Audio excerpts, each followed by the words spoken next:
কেন, কিসের জন্য? আমরা তো হারিয়ে নিয়ে যাব। হারলে আমি যদি শপথ নিতে যেতাম তাহলে আমি রেজিগনেশনটা করতাম।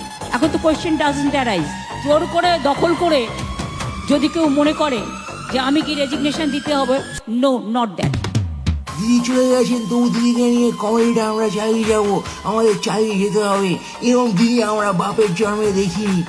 রাইট না দিদি বুঝছেন যে জবলেস এর কি বেদনা, হঠাৎ করে জব চলে গেলে, প্যাশন থেকে নড়ে গেলে লাইফে কি দশা হয়। দিদি ইট রিফ্লেক্টস।